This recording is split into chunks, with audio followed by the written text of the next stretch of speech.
I've played quite a bit of Tribe 9 over the past weekend and managed to complete all of the main content in the story. According to Steam, I've played about 25 hours of the game, and before getting into what I enjoyed about this game, I want to share that this was more of what I've been looking forward to in the gacha scene. Something different, something stylish, something that doesn't take too much from another game without adding anything to it. Tribe 9 was an experience that I'm wishing I could continue playing, but unfortunately, it was a playtest. In this video, I'm going to go over the specifics of what I liked about the Tribe 9 beta and also provide a bit of feedback on the things that I didn't like. Welcome to my overall impressions of the Tribe 9 Deadly Playtest CBT. Let's get it poppin'. This video will focus on three specific things: combat, progression, and story. I want to start with the combat this time because this is a large part of what I enjoyed about Tribe 9. The combat is simple, but it has some depth that I found was very cool to play around with. This is a very well built action RPG with a lot of things to consider and a lot of time required to play it, given its Danganronpa approach to storytelling. For example, Tribe 9 contains an impairment system that is important to pay attention to when building your team of 3. Your goal is to select 3 characters that deal the same impairments so that you can execute chain attacks. Impairments are simply debuffs that you're applying to the enemies through battle, and when your characters are inflicting these impairments, a chain attack will become available for a short time.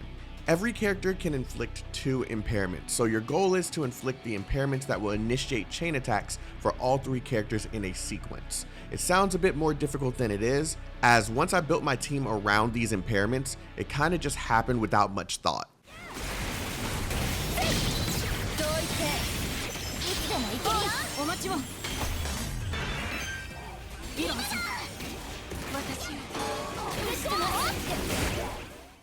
You may have noticed the bar at the top, which represents the tension system.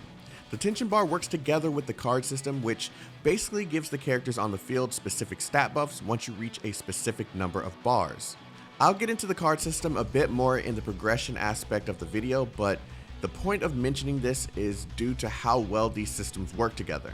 In battle, you want to inflict impairments, which will help you do chain attacks. These chain attacks will greatly help you build your tension bar for increased stat buffs for a limited amount of time based on your builds.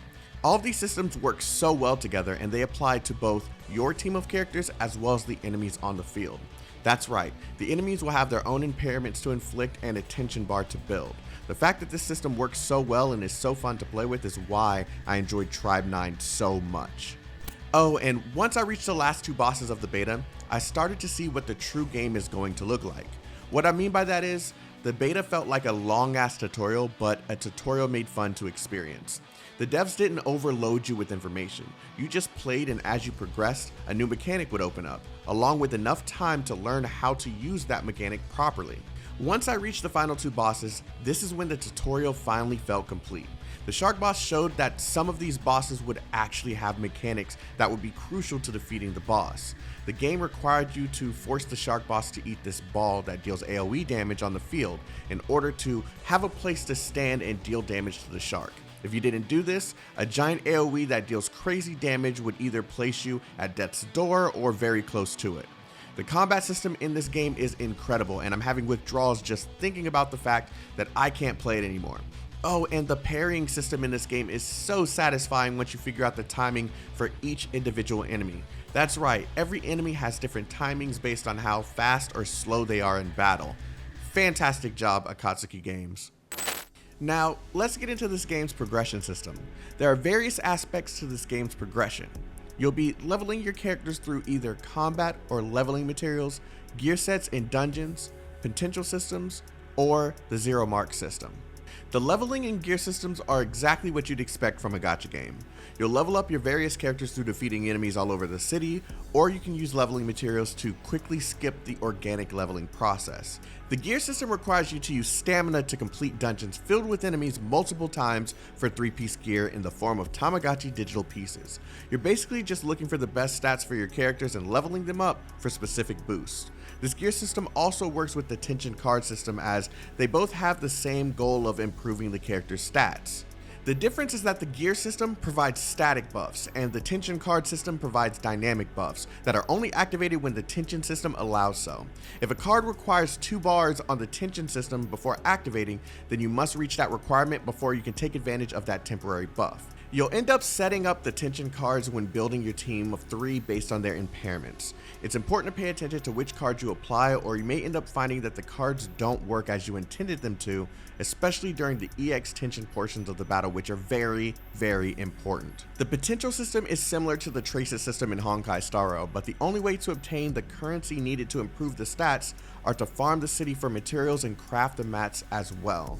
Once you have enough materials, you'll then level up your character's rank, which will provide you with a blue gem specifically for that character's progression. The most important part of this progression system within Tribe 9 is the zero mark system. This system forces you to actually play the game and complete challenges in order to obtain a specific amount of marks. Now, this system will restrict you from leveling up your characters, improving your cards, and ranking up your characters if you don't have the required amount of marks. Last but not least, the story. This was the most enjoyable story that I've played in a gacha game in quite some time. You'll play as a group of extreme baseball players that are trapped within a system designed to kill. The goal of these XB players are to try and eliminate this system entirely so no one else will have to die for violating the rules of this system. Yes, I said extreme baseball, and honestly, this was the best part of the entire game. The story has its own unique debate system where you'll fight against the ideals of the enemies you face. You can kind of compare this system to a final boss battle for the story, and it's completely different from the battle system mentioned in the combat portion of this video.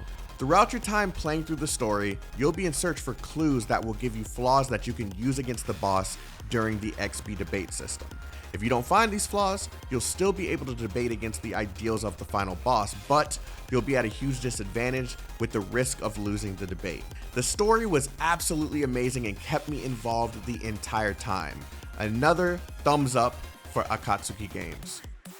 So, what do I think of Tribe 9 overall? The combat system is fantastic with its impairment systems, tension system, and unique elements added to a familiar battle system. The controls were smooth and easy to get used to. The progression was easy to understand, but a pain to grind as all grinding systems are in these RPGs. The story, as I said, was an enjoyable experience mixed with lighthearted and dark tones throughout the entire narrative. The client was incredibly optimized till we reached the final XB debate, which had a ton of lagging take place.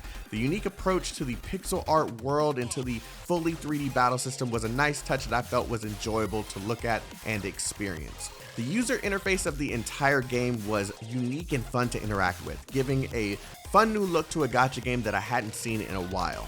Overall, Tribe 9 was an amazing experience that deserves a lot of praise for its uniqueness to not only a gacha game, but to the action RPG genre. And that's it for my overall impressions of Tribe 9. Tribe 9 currently doesn't have any release date, but the game will be available on PC, Android, and iOS when it eventually releases. I'll keep you up to date in future videos on this game's release. If you enjoyed this video, don't forget to like and share this video with anyone and everyone who might have interest in Tribe 9. Have a wonderful day, stay healthy, stay safe, and stay chaotic. Peace out, everyone.